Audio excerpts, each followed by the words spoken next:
Muy bien, luego de haber decretado un receso para escuchar el fallo correspondiente, vamos a continuar en términos de los artículos 370 y 371, donde la lectura al mismo y que a continuación se realiza. En Ciudad Delicias, Chihuahua, a 5 de febrero de 2019, el juez de enjuiciamiento con jurisdicción en los distritos judiciales Abraham González, Camargo y Jiménez, con sede en la Ciudad de Delicias, Chihuahua, licenciado María Enrique Meléndez Renova, una vez desahogada, percibida y ponderada la totalidad de la prueba rendida en audiencia relativa al juicio 18/2018, respecto a la acusación formulada en contra de Luis Alfonso Vázquez Aguilera, por los hechos que la ley penal señala como delito de homicidio calificado cometido en perjuicio de quien en vida llevó el nombre de Lorenzo Antonio Montañez Chávez, después de haber deliberado en forma continua y aislada en los términos del numeral 371 del Código de Procedimientos Penales, se emite el siguiente fallo. Primero, esta determinación se sustenta en los hechos que se han tenido por acreditados y que a continuación se exponen. Que aproximadamente a las 18:30 del día 11 de julio de 2013, al circular la víctima por la calle 11 Sur en una camioneta pick-up color verde, justo en la intersección de la avenida Sexta, en la colonia Infonavit Revolución de esta ciudad, luego de haberse involucrado en un percance vial con un diverso vehículo de la marca Nissan, línea Sentra, color arena o gris, enseguida de escucharse una detonación, Lorenzo Antonio Montañez Chávez fue localizado sin vida a causa de un traumatismo cráneoencefálico producido por proyectil de arma de fuego en el lugar antes mencionado. Segundo, hechos que a criterio de este tribunal han quedado acreditados con los medios de prueba producidos en audiencia de debate de juicio oral, como se abundará en la sentencia respectiva. Por el momento cabe destacar como notas descriptivas del tipo el artículo 123, que señala a quien priva de la vida a una persona se le impondrá de 8 a 20 años de prisión. Se entenderá la pérdida de la vida en los términos de la Ley General de Salud. El artículo 124, se tendrá como mortal una lesión cuando la muerte se deba a las alteraciones causadas por la lesión en el órgano u órganos interesados, alguna de sus consecuencias inmediatas o alguna complicación determinada inevitablemente por la misma lesión. Artículo 127, a quien cometa homicidio calificado se le impondrán de 20 a 50 años de prisión. Artículo 136. El homicidio y las lesiones son calificadas cuando se cometan con premeditación, ventaja, traición, alevosía, retribución por el medio empleado, saña o en perjuicio de servidores públicos que se encarguen de la administración o procuración de justicia o de periodistas, asimismo en los supuestos de la fracción décima del presente artículo. Fracción segunda, existe ventaja, inciso D, cuando la víctima se halla inerme o caída y el agente armado o de pie. La ventaja no se tomará en consideración si el que se haya armado o de pie fuera el agredido y además hubiere corrido peligro de su vida por no aprovechar esa circunstancia. Tales preceptos, en el presente caso y en referencia al delito de homicidio calificado, artículos 123, 124, 127 y el inciso D de la fracción segunda del numeral 136, todos del Código Penal,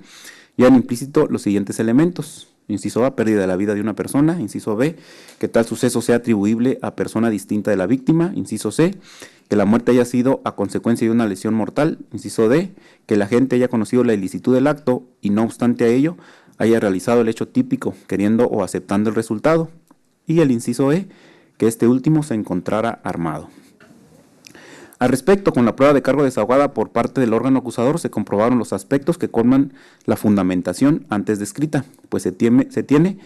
primero, la pérdida de la vida de una persona. Lorenzo Antonio Montañez Chávez perdió la vida como consecuencia de un traumatismo craneoencefálico producido por proyectil de arma de fuego, así lo relató el médico legista encargado de realizar su necropsia, ello efectuado el 11 de julio de 2013.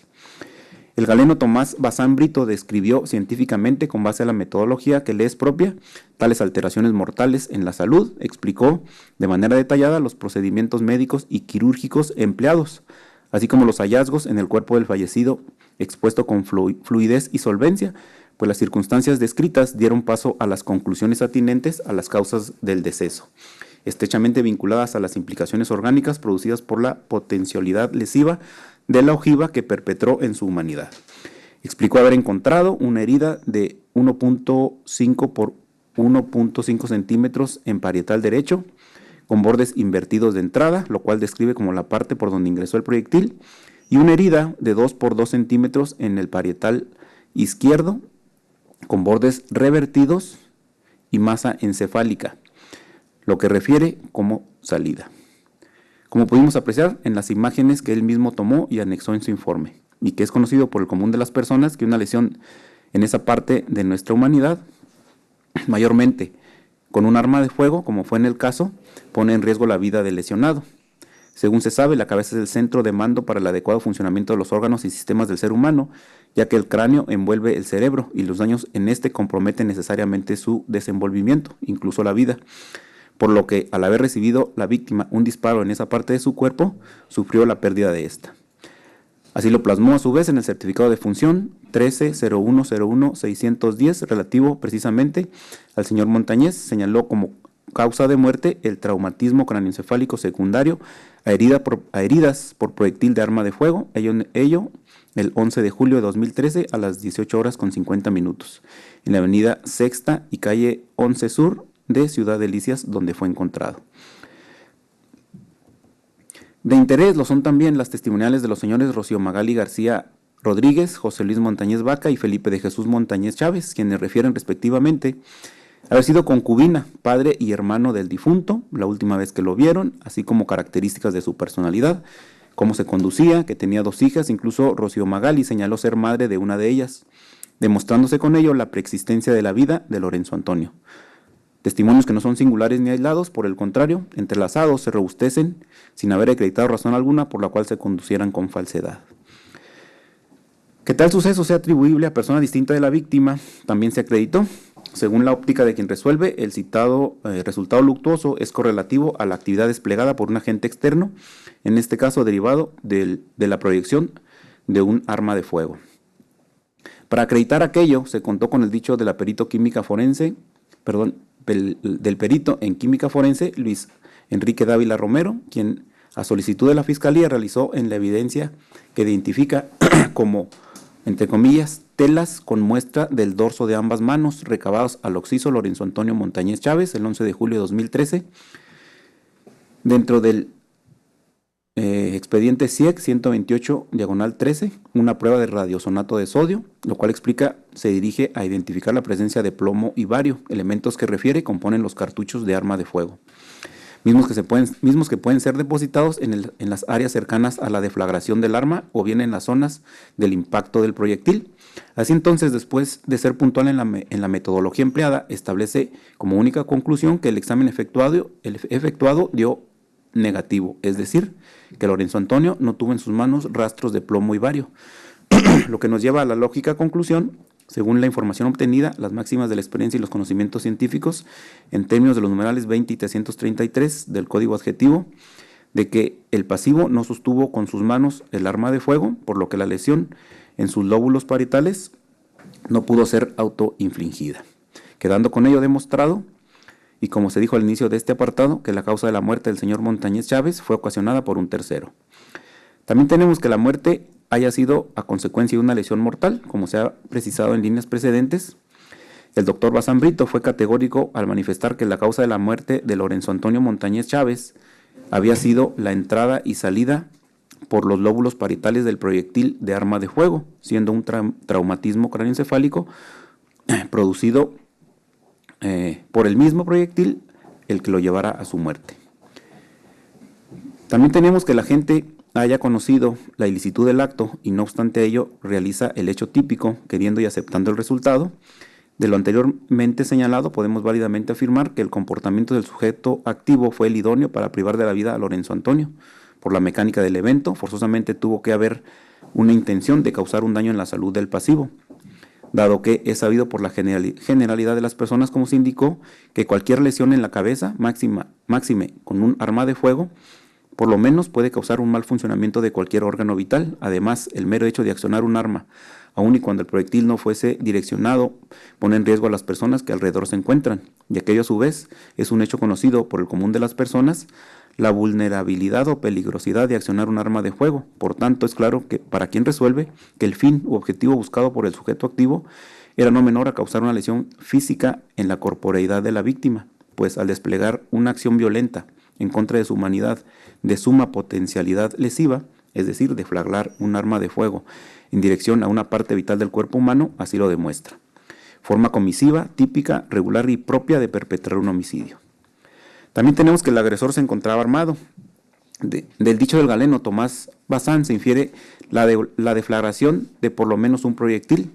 aquel que ocasionó la lesión mortal del señor Lorenzo Antonio, constatado por el que resuelve al tener a la vista las imágenes relativas a la necrocirugía, las cuales describió el primero de manera detallada. Incluso la declaración de la perito en criminalística de campo, Mayari Soledad García Loza, al relatar la metodología empleada y lo encontrado en el lugar de los hechos, intersección de la avenida Sexta y calle 11 Sur, de lo cual tuvo cuenta por medio del radiooperador, hizo alusión a un casquillo adyacente al cuerpo sin vida. Además fue específica en la trayectoria que éste tomara, no solo en relación al cuerpo sin vida, sino adminiculado a un diverso vehículo Nissan Sentra, encontrado abandonado a unas cuadras del incidente. La perito explica el camino que el proyectil trazó no solo sobre la humanidad del pasivo, sino cómo atravesó por dicho automotor y las razones por las que considera que se trataba de un solo disparo. Esto es sustentado con las fotografías del lugar de los hechos donde se encontraba el cadáver y, como se dijo, a su lado el casquillo, sin soslayar que igualmente se podían apreciar las heridas causadas por el proyectil, explicadas por el médico legista, y el lago hemático por igualmente se exhiben las imágenes relativas al vehículo Nissan precitado, y aun y cuando las mismas no son muy claras al ser en blanco y negro, como bien lo indicó la perito, son suficientes para poder apreciar la entrada y salida del proyectil, justo como lo explica. Por lo que respecta a la diversa calificativa que pretendió acreditar la representante social, contenida en la fracción segunda al inciso C del numeral 136, que consiste en que la gente se valga de un medio que debilita la defensa de la víctima, la misma no ha quedado acreditada, pues la Real Academia de la Lengua nos dice que la palabra debilitar significa disminuir la fuerza, el vigor o el poder de alguien. Y si bien señala que lo fue un golpe en la cabeza del occiso, dicha circunstancia no quedó debidamente probada, como lo asegura la Fiscalía, pues los razonamientos hechos al respecto por parte de la perito no fueron lo suficientemente sólidos para sustentar la hipótesis normativa, quedando por ello en una conjetura sin sustento alguno. Respecto al aspecto fundamental, al segundo aspecto fundamental de esta resolución, considera este juzgador, conforme a las pautas de valoración de la prueba, en términos de los artículos 330 al 333 del Código Adjetivo, que ésta no se encuentra demostrada más allá de toda duda razonable, que en el caso concreto le corresponde a Luis Alfonso Vázquez Aguilera una participación culpable y penada por la ley en el delito de homicidio calificado, que se tuvo por demostrado, pues estima que no hay prueba suficiente para establecer la participación del acusado en el hecho que se le atribuyó. Lo anterior se afirma con base a los siguientes razonamientos. Número 1, contamos con la declaración únicamente de un testigo presencial de alguno de los hechos anteriores, concomitantes e inmediatos posteriores al que nos ocupa, el señor Enrique Campos Franco, quien para dar mediana claridad de cómo acontecieron los mismos, señaló en lo medular que ocurrió en el año 2013, el 11 de julio, a las 6:30 de la tarde, en la avenida Sexta y calle 11 Sur, donde él tenía un negocio de abarrotes, que en dicha intersección hubo un choque, de lo cual se percató en un primer momento por haber escuchado rechinidos de un vehículo y después el impacto, lo cual ocasionó que se asomara. Pudo observar que los vehículos colisionados se trataban de un Sentra gris y una pick-up verde, que se bajaron diversas personas, y a preguntas de la representante social señala afirmativamente que los conductores dialogan, que empiezan a juntarse gente donde es el choque, y él se regresa al mostrador. Posteriormente, a preguntas de la defensa, agrega que a su vez se bajó una tercera persona de la pick-up. No recuerda cuánto pasó cuando escucha una detonación de arma y mucha gente entra a resguardarse a su local. Salió nuevamente hasta que escuchó sirenas. Ya se encontraba el cuerpo tendido, el Sentra ya no estaba, pero la pick-up sí. De lo anterior, existen diversos puntos que hacer notar. El más relevante, que el testigo en ningún momento señaló al acusado, Luis Alfonso Vázquez Aguilera, como alguno de los conductores de los vehículos problema. Ni siquiera indicó que iba dentro de uno de ellos. Y aun cuando no pudo constatar la existencia de los vehículos Sentra y pick-up verde, Y aun cuando pudo constatar la existencia de los vehículos Sentra y Pickup verde, no fue claro en establecer quién conducía cada uno, máxime que habló de una tercera persona, a lo cual, dicho sea de paso, tampoco identifica. Y lo que es más, fue categórico en señalar que no observó quién disparó, solo manifestó haber escuchado la detonación y la ausencia posterior del vehículo Sentra. Aunado al anterior, el agente de la Policía Estatal Única, División de Investigación, Ricardo Rubio Márquez, señaló a preguntas del abogado defensor haber tenido conocimiento por parte de la señora Rocío Magali García Rodríguez que el día del evento la víctima iba acompañada, situación que adquiere trascendencia adminiculada al dicho de Enrique Campos. Como dato indiciario, tenemos que el vehículo que colisionó contra la pickup verde Dakota, independientemente de la culpabilidad, lo fue un Nissan Sentra, color gris o arena, encontrado en las cercanías del lugar, según refieren varios agentes policíacos, pues así lo constató la perito en criminalística Mayari Soledad García Loza. Explica cómo es que encajan o coinciden los daños de ambos vehículos, además de contar con 2 orificios de arma de fuego, entrada y salida del vehículo, que a su vez concuerdan con la posición del cadáver, empero el único dato objetivo con el que se cuenta se limita a que el acusado pudiera ser quien conducía el vehículo en mención durante el percance vial, mas no quien detonó el arma de fuego, privando de la vida a Montañez Chávez. Pues así se advierte del dicho de la propietaria de tal automotor, lo cual demostró no solo con el documento idóneo para ello, sino con el dicho de su anterior propietario, el señor Luis Raúl Cárdenas Jaques. Marisa Cárdenas Acosta pues indicó que el día de los hechos, después de las 6 de la tarde, el acusado le pidió su vehículo Sentra, color gris, modelo 97, que posteriormente le hablaron y le dijeron que lo habían chocado. Ello como 10 minutos después, que más tarde le volvió a marcar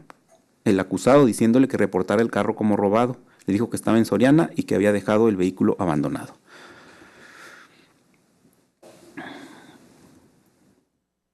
En el mismo sentido o contexto se pronunció Andrés Alarcón Jiménez, empleador en aquel tiempo de Marisa Cárdenas, quien manifestó haberla llevado al Lerdo, donde se encuentra ubicada la fiscalía, a que interpusiera una denuncia por el choque de su vehículo, ya que ante ello añadió que era Huicho, como Cárdenas Acosta lo llamaba el acusado,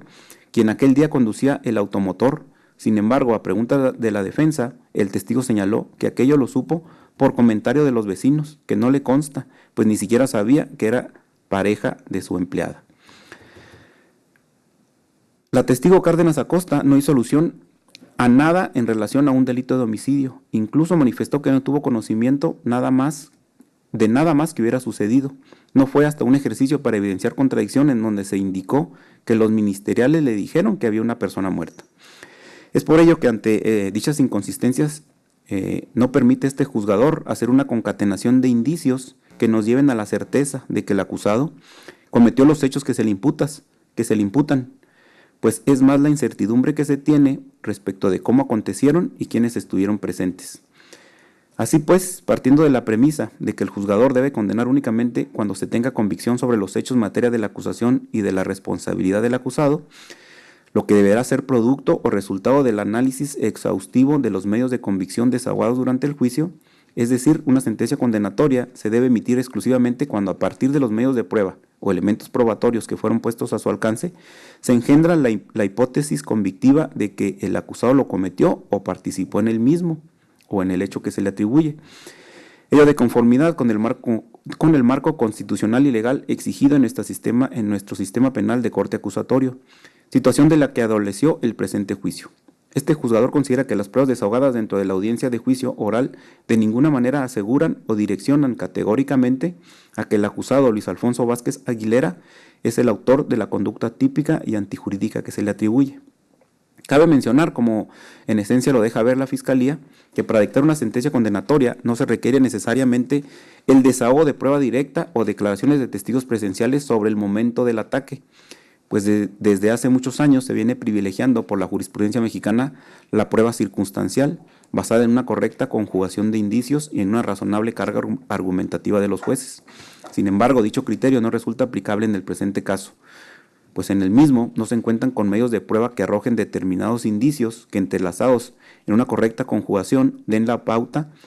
para dar por cierta, más allá de toda duda razonable, la existencia del hecho desconocido, en este caso la identidad del agresor.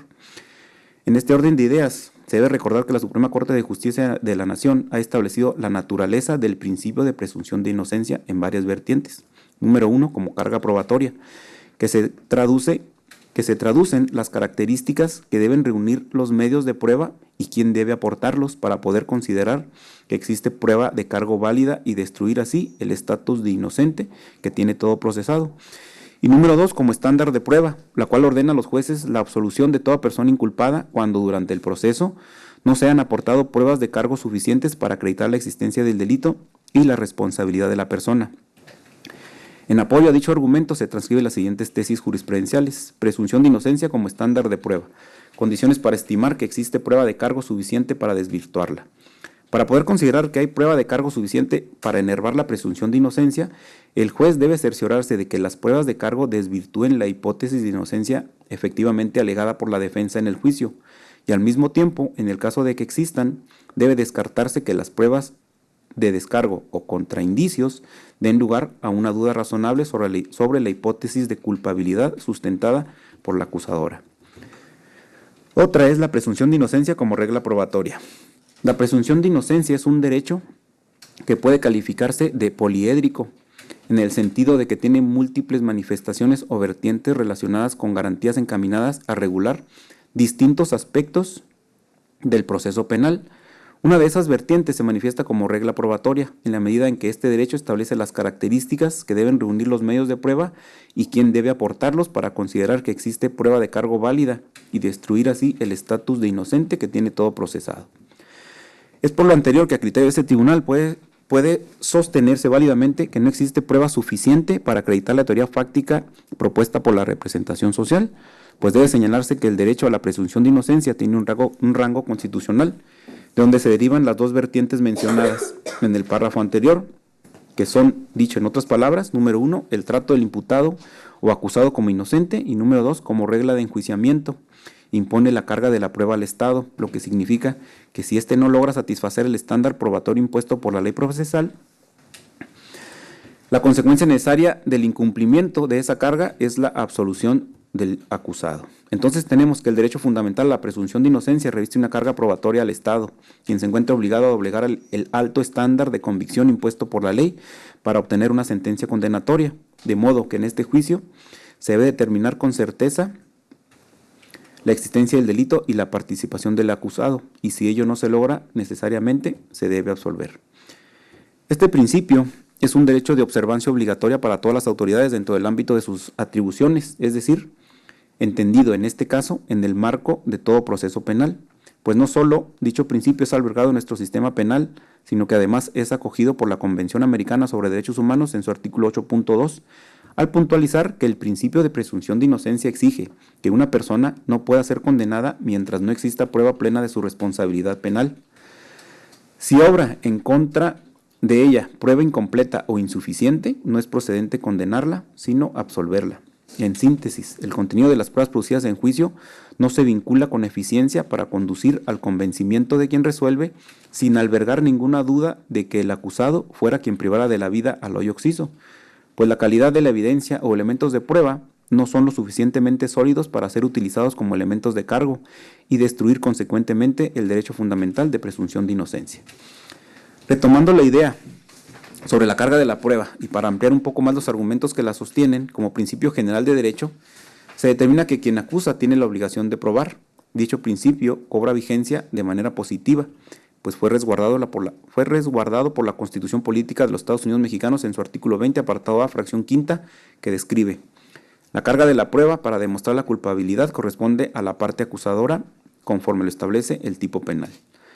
Esta obligación fue retomada en su aspecto más amplio por el ordenamiento procesal estatal en su numeral 108, que establece la carga de la prueba corresponde al Ministerio Público. Por lo tanto, corresponde al representante social en su carácter de órgano técnico de acusación aportar las pruebas necesarias para acreditar tanto la existencia del delito como la responsabilidad del acusado en su comisión,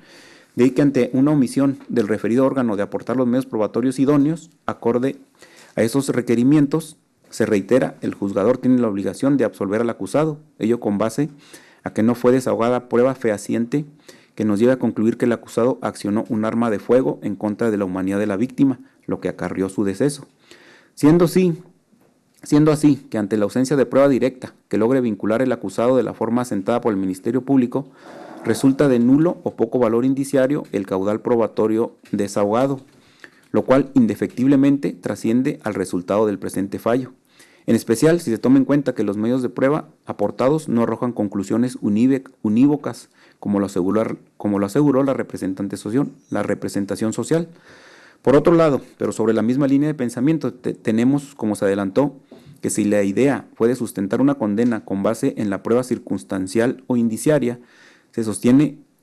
y corrobora lo anteriormente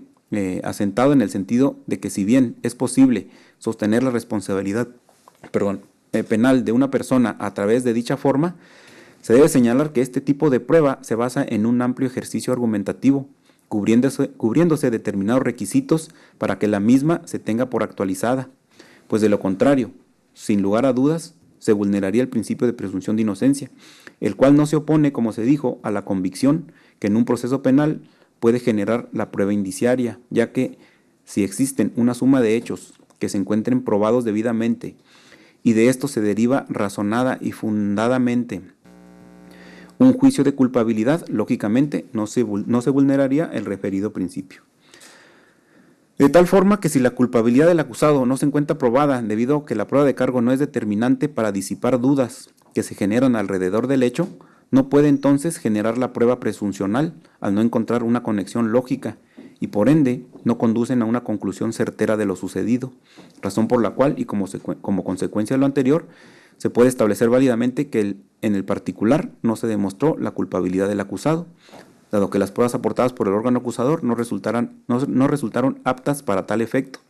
puesto que los indicios en que se sustentó dicho apartado, ninguno contó con soporte suficiente.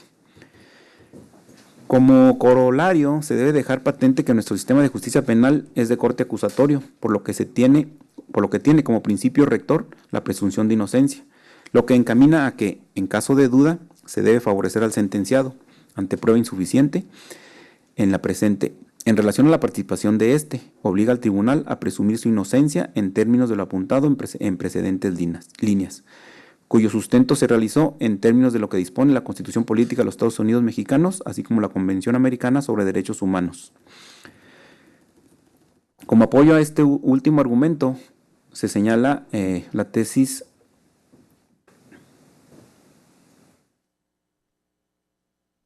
cuyo registro es 21-15-25,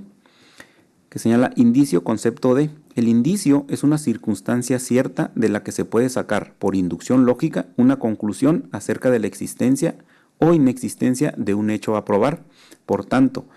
la convicción indiciaria se basa en un silogismo en el que la premisa mayor, abstracta y problemática, se funda en la experiencia o en el sentido común. La premisa menor, concreta y cierta, se apoya o constituye la comprobación del hecho. Y la conclusión, sacada de la referencia de la premisa menor a la premisa mayor. El indicio, por consiguiente, se diferencia de la presunción en que el dato genérico y probable agrega el dato específico y cierto. A lo abstracto une lo concreto, de lo que antecede, ya que ya se desprende sin dificultad un requisito primordial de la prueba indiciaria, es la certeza de la circunstancia indiciante, o sea, que el principio presupone necesariamente la demostración de circunstancias indispensables, por lo que se arguye indirecta, pero lógicamente, el hecho que hay que probar mediante un proceso deductivo. Otra tesis, cuyo registro es el 247-56. Prueba indiciario circunstancial, requisitos que deben cumplir los indicios para que la misma se pueda actualizar. A juicio de la primera sala de la Suprema Corte de la Justicia de la Nación, si bien es posible sostener la responsabilidad penal de una persona a través de la prueba indiciaria o circunstancial, lo cierto es que deben concurrir diversos requisitos para que la misma se estime actualizada, pues de lo contrario existiría una vulneración al principio de presunción de inocencia. Así las cosas, en relación con los requisitos que deben concurrir para la debida actualización de la prueba indiciaria o circunstancial, los mismos se refieren a dos elementos fundamentales, los indicios y las inferencias lógicas. Por lo que hace a los indicios, debe señalarse que los mismos deben cumplir con 4 requisitos. Inciso A, deben estar acreditados mediante pruebas directas, esto es, los indicios deben encontrarse corroborados por algún medio de convicción, pues de lo contrario, las inferencias lógicas carecerían de cualquier razonabilidad al sustentarse en hechos falsos. En definitiva, no se puede construir certezas a partir de simples probabilidades. Inciso B, deben ser plurales, es decir, la responsabilidad penal no se puede sustentar en indicios aislados. Inciso C, deben ser concomitantes al hecho que se trata de probar, es decir, con alguna relación material y directa con el hecho criminal y con el victimario. Inciso D, deben estar interrelacionados entre sí, esto es, los indicios forman un sistema argumentativo de tal manera que deben converger en una solución, pues la divergencia de alguno restaría eficacia a la prueba circunstancial en conjunto.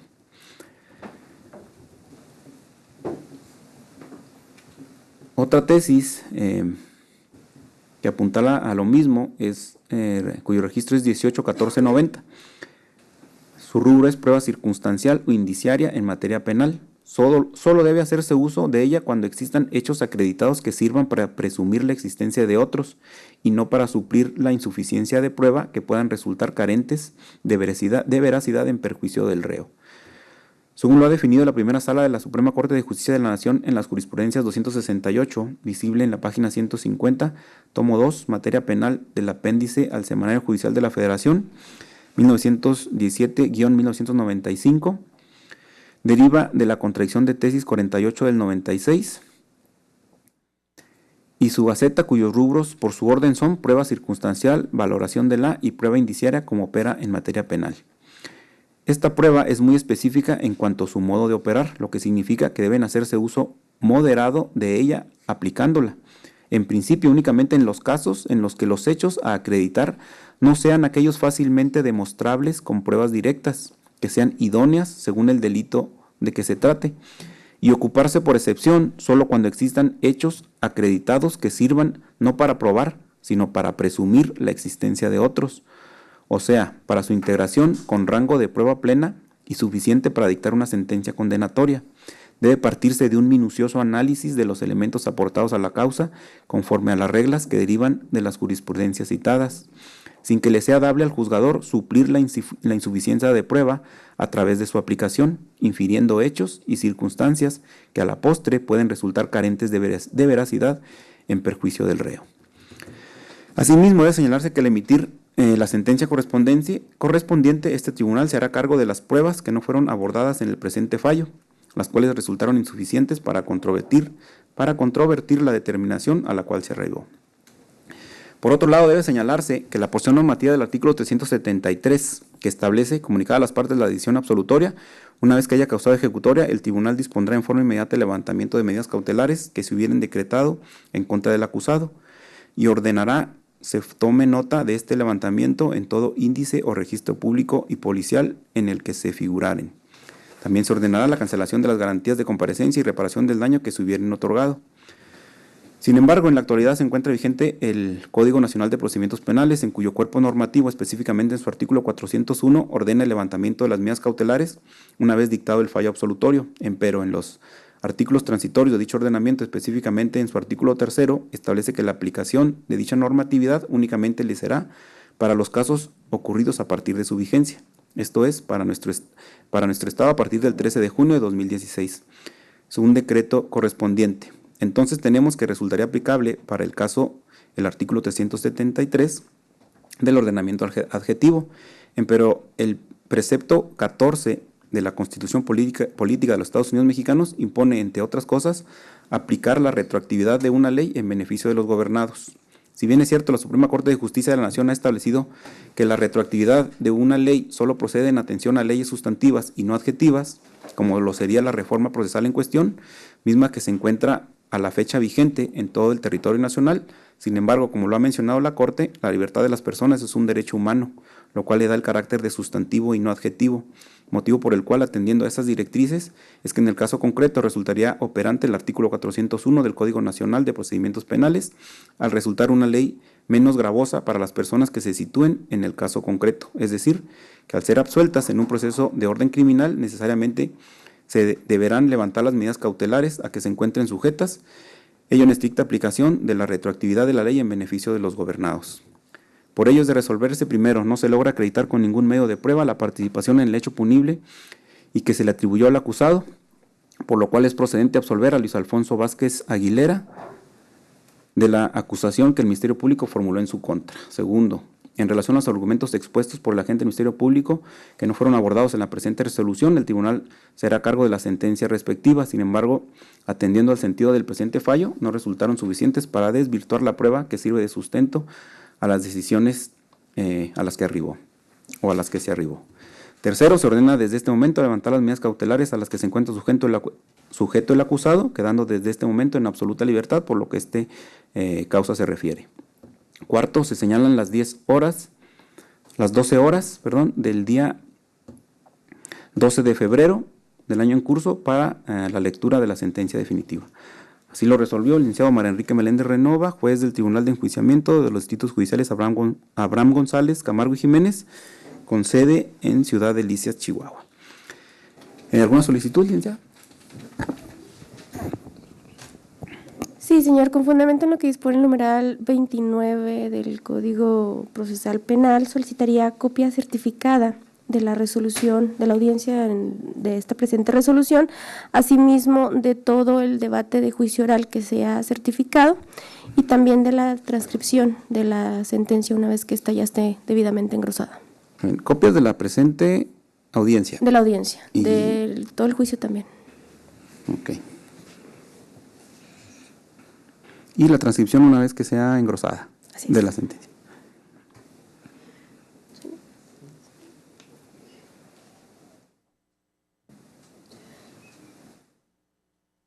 ¿Por parte de la defensa? Sí, su señoría. Copia por duplicado de la presente audiencia, su señoría. Simple. Copia simple. Muy bien, entonces se ordena la expedición de las copias en los términos y tantos precisados por los intervinientes, y con ello damos por concluidas las labores del día de hoy. Nos vemos la próxima sesión el día martes 12 a partir de las 12 horas. Muchas gracias. Gracias. Informática, terminamos grabación, sala 1.